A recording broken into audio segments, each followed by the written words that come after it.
Hello नमस्कार दोस्त। तो चलिए हम सबसे पहले यह जानते हैं कि जो मैप है, मैप के ऊपर मोहनजोदड़ो कहाँ पर स्थित है। तो सबसे पहली और सबसे मुख्य बात, जब भी आप इतिहास का कोई भी एक टॉपिक पढ़ते हो, चाहे वो कोई ऐसा भी टॉपिक हो, जब आपको पढ़ाया जाए, जब आप चीजों को सुनो, तब आपके माइंड में एक मैप बन जाना चाहिए कि हाँ ये जगह वहां पर है, ये जगह उस साइड स्थित है। चलिए अब हम देखते हैं मोहनजोदड़ो का इतिहास, जिसमें मैं आपको बता देता हूं कि जब अपन कंप्लीट आईवीसी पढ़ते हैं, यानी इंडस वैली सिविलाइजेशन जब हम पढ़ते हैं, यानी सिंधु घाटी सभ्यता जब हम पढ़ते हैं, तो सिंधु घाटी सभ्यता का जो क्षेत्रफल है, ये आपको ये दिखा रखा है। ये सिंधु घाटी सभ्यता का क्या है भाई, संपूर्ण क्षेत्रफल है। अब इस सिंधु घाटी सभ्यता के संपूर्ण क्षेत्रफल के अंदर अलग अलग स्थल जो है वो स्थित हैं, जैसे हड़प्पा है, जैसे मोहनजोदड़ो है, जैसे यहाँ लोथल स्थित है, सूतकांगेडोर स्थित है, शोरतुगई स्थित है, रंगपुर स्थित है, रोपड़ स्थित है। तो ऐसे खूब सारे स्थल हैं। इन्हीं स्थलों में एक हड़प्पा है और एक है मोहनजोदड़ो। और आज की वीडियो में हम बातचीत मोहनजोदड़ो के बारे में ही करने वाले हैं। तो मोहनजोदड़ो की अगर अवस्थिति के बारे में हम समझे तो सिंधु नदी के किनारे स्थित है यह, और ये आपका मोहनजोदड़ो यहाँ पर स्थित है। वर्तमान में अगर हम बातचीत करें तो पाकिस्तान के सिंध प्रांत में स्थित है और सिंध प्रांत के लरकाना जिले में स्थित है। अगर ये बातचीत करें कि इसके नजदीक शहर कौन सा पड़ता है, तो मोहनजोदड़ो से 80 किलोमीटर की दूरी पर सुक्कूर स्थित है। 80 किलोमीटर की दूरी पर इस साइड यहां पर सुक्कूर स्थित है। तो इस बात का भी आपको ध्यान रखना है, कई बार एग्जाम में क्वेश्चन पूछ लेते हैं। चलिए अब हम आगे देखते हैं।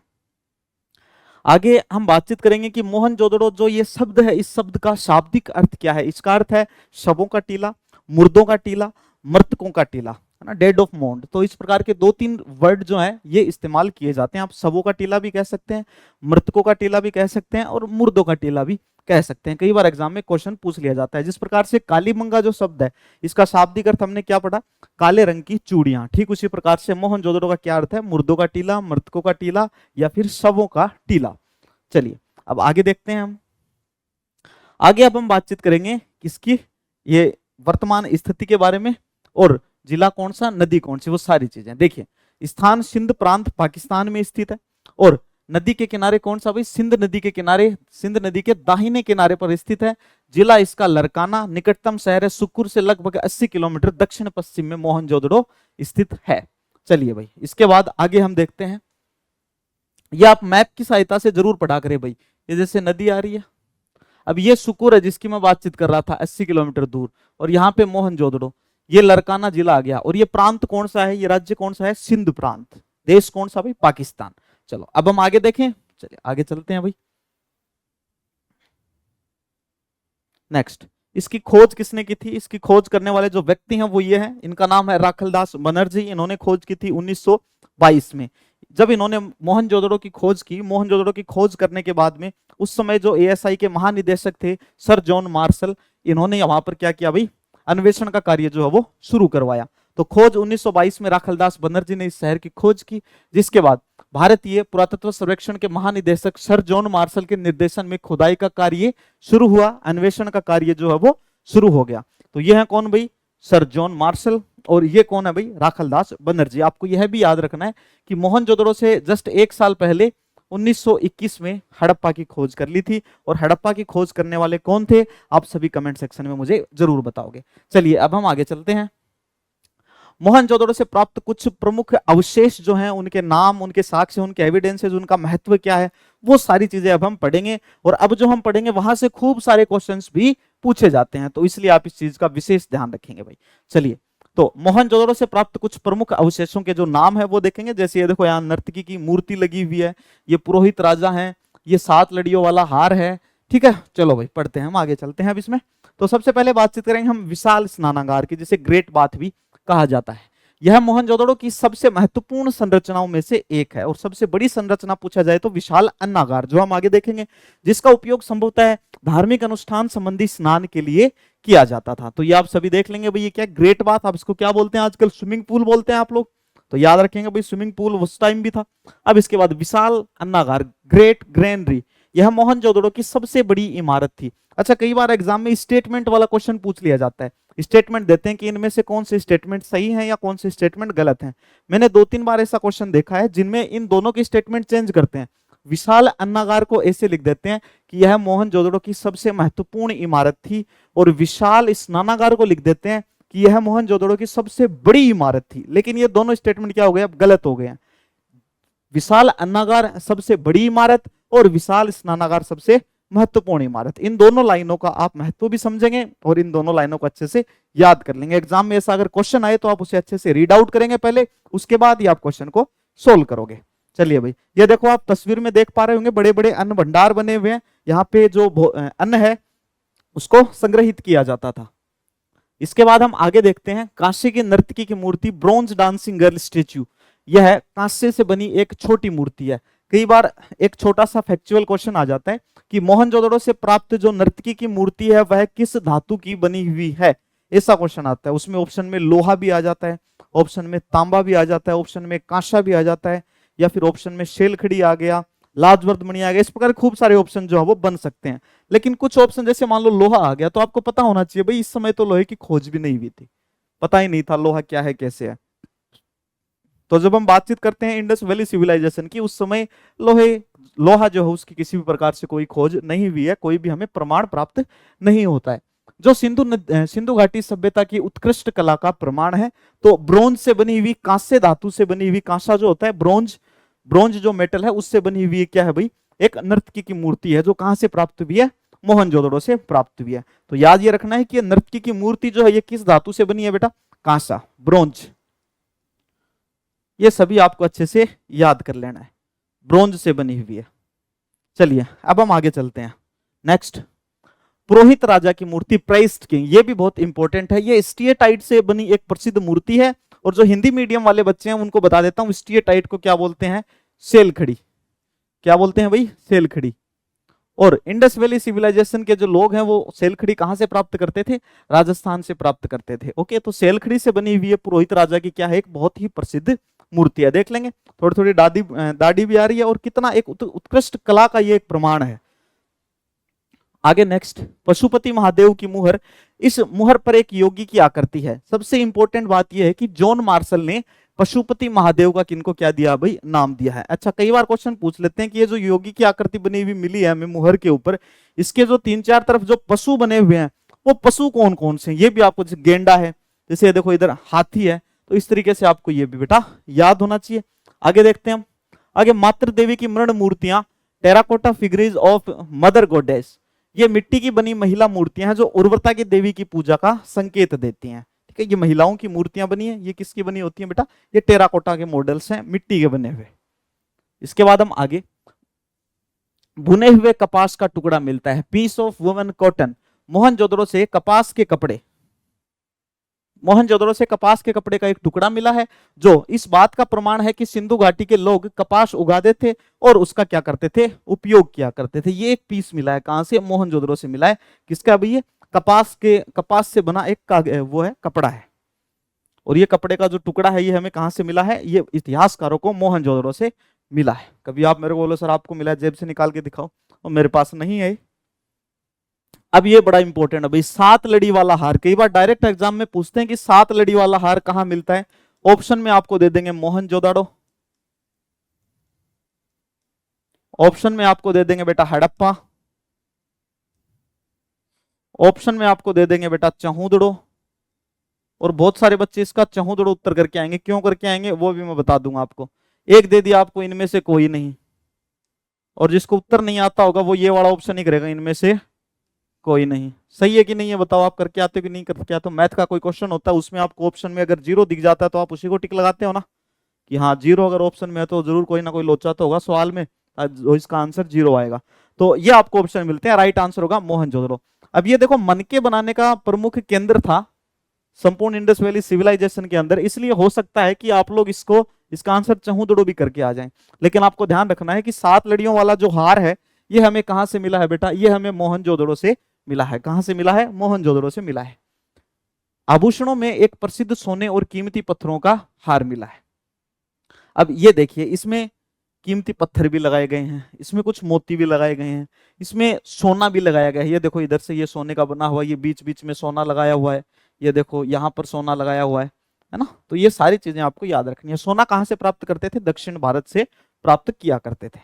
इसके बाद हम आगे देखते हैं, मोहरे, मोहनजोदड़ो से बड़ी संख्या में मोहरे मिली हैं जिन पर जानवरों और अज्ञात लिपि के चित्र अंकित हैं। देखो जो मोहरें मिली हैं इन पर अलग अलग जानवरों के चित्र भी हैं और एक लिपि है जो आज तक अज्ञात है, अनडेसिफाइड है, आज तक जिसे पढ़ नहीं पाया है।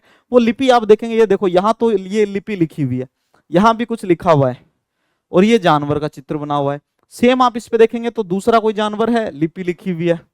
तो इस प्रकार की मोहरें भी हमें कहां से मिलती हैं? मोहनजोदड़ो से भी मिलती हैं। हालांकि मोहरें हड़प्पा से भी मिलती हैं, लेकिन आज हम सिर्फ मोहनजोदड़ो की बातचीत कर रहे हैं। आप सभी ये जरूर याद रखेंगे कि मोहनजोदड़ो से लगभग 700 कुएं जो है ये हमें मिले हैं, जो शहर की उन्नत जल प्रबंधन प्रणाली को दर्शाते हैं। और कभी अगर ऐसा कोई क्वेश्चन आता है कि भाई इंडस वैली सिविलाइजेशन में जो इरिगेशन है, जो सिंचाई है, तो सिंचाई के स्रोत कौन कौन से हैं ना, कई बार आंसर राइटिंग का जो क्वेश्चन आता है ना, जितने भी बच्चे हैं, जो बच्चे बोर्ड का एग्जाम देंगे है ना, या फिर इस वीडियो को वैसे बहुत सारे स्टूडेंट्स देख रहे हैं जो किसी भी पीसीएस की तैयारी करते हैं या फिर यूपीएससी की तैयारी करते हैं, जो मेंस में आंसर राइटिंग करके आते हैं, तो इस टाइप से कोई क्वेश्चन आ जाए जिनको राइटिंग करनी हो, तो वो बच्चे इस तरह के फैक्ट्स जो हैं इनको अपने आंसर राइटिंग में शामिल जरूर करेंगे। जैसे अगर आपके वही क्वेश्चन आ गया कि इंडस वैली सिविलाइजेशन में सिंचाई के प्रयोग में आने वाले कौन कौन से साधन थे, तो आप ये साक्ष्य जरूर लिखेंगे। जैसे मोहनजोदड़ो से लगभग 700 कुओं के साक्ष्य प्राप्त हुए हैं, शोरतुंगई से नहरों के साक्ष्य हमें प्राप्त होते हैं, नहरों के अवशेष हमें मिलते हैं, धोलावीरा से जलाशयों के अवशेष हमें मिलते हैं, है ना। तो ये सारे के सारे अवशेष किसके साक्ष्य हैं? सिंचाई के जो साधन है उन्हीं का ये साक्ष्य है। तो आप इस तरह की चीजें भी तैयार कर सकते हैं अपने आंसर राइटिंग में। तो कोई भी चीज जब भी आप पढ़ें तो प्लीज उसे आप तीनों चारों तरफ से देखें कि इससे एमसीक्यू क्वेश्चन किस तरह से बन सकता है, इससे डिस्क्रिप्टिव क्वेश्चन जो है आंसर राइटिंग वाला वो क्वेश्चन किस तरीके से बन सकता है, मैच द फॉलोइंग वाला क्वेश्चन किस तरीके से बन सकता है, ट्रू फॉल्स का क्वेश्चन कैसे बन सकता है, स्टेटमेंट वाला क्वेश्चन किस प्रकार से बनाया जा सकता है। चलिए, पतन लगभग 1900 ईसा पूर्व में सिंधु घाटी सभ्यता का पतन शुरू हो गया और मोहनजोदड़ो धीरे धीरे क्या हो गया था? वीरान हो गया था। जैसे कभी आपने मेरी क्लास पहले भी देखी होगी, तो जो परिपक्व इंडस वैली सिविलाइजेशन है इसका टाइम पीरियड क्या था? 2600 से लेके 1900 ईसा पूर्व तक का। मैच्योर हड़प्पा सिविलाइजेशन का जो पीरियड है वो यह था। उसके बाद में जो उत्तर हड़प्पा काल है वो 1900 से शुरू हो जाता है। यानी कि हड़प्पा जो है, हड़प्पा सभ्यता है, इंडस वैली सिविलाइजेशन, सिंधु घाटी सभ्यता जो है, इसका जो पतन है वो 1900 से शुरू हो जाता है। और इसी के साथ साथ जो मोहनजोदड़ो जैसे स्थल है इनका भी पतन जो है वो शुरू हो गया धीरे धीरे। हाँ, इनके पतन के कारणों में खूब सारे कारण शामिल हैं। कुछ का कहना है बाढ़ के कारण, कुछ इतिहासकार जलवायु परिवर्तन को भी इसका कारण मानते हैं, वनों की कटाई को भी मानते हैं, मौसम का चलना अचानक से चेंज होना, ये जैसे जलवायु परिवर्तन में ही आ चुका है, जैसे भूकंप आ गया है ना, कोई बाहरी आक्रमण, तो इस तरह के कारण जो है वो इतिहासकार मानते हैं। चलिए अब हम आगे क्वेश्चन की तरफ चलते हैं। मैं आपसे क्वेश्चन पूछता हूं। ये क्वेश्चन है, फर्स्ट क्वेश्चन, मोहनजोदड़ो शहर की वास्तुकला के संबंध में गढ़ और निचले शहर के बीच मुख्य अंतर क्या था? तो भाई आपने पहले से किसी ने भी मोहनजोदड़ो के बारे में पढ़ा होगा, थोड़ा बहुत भी पढ़ा होगा, या नहीं भी पढ़ा है तो आज की क्लास में मैंने जितना भी आपको पढ़ाया आप वहां से भी इस क्वेश्चन के आंसर तक पहुंच सकते हैं। भाई कोशिश करो पहुंचने की। ऑप्शन नंबर ए कह रहा है कि गढ़ में जल निकासी की कोई व्यवस्था नहीं थी, यह केवल निचले शहर में ही मौजूद थी। तो पहला स्टेटमेंट कह रहा है, यह बात सही है कि नहीं है? देखो आपने पढ़ा होगा सिंधु घाटी सभ्यता की जल निकासी जो है ये पूरे के पूरे विश्व में फेमस थी। ऐसी जल निकासी व्यवस्था पूरे विश्व में किसी भी सभ्यता में नहीं मिलती है, ना मेसोपोटामिया में मिलती है ना ही मिस्र में मिलती है। तो इसलिए ये स्टेटमेंट तो वैसे ही गलत हो गया, क्योंकि इसमें दिया कि सिर्फ गढ़ या दुर्ग क्षेत्र जो है इसमें जल निकासी की कोई व्यवस्था नहीं थी, बल्कि दुर्ग क्षेत्र में भी व्यवस्था थी और जो निचला शहर है इसमें भी यह व्यवस्था मौजूद थी।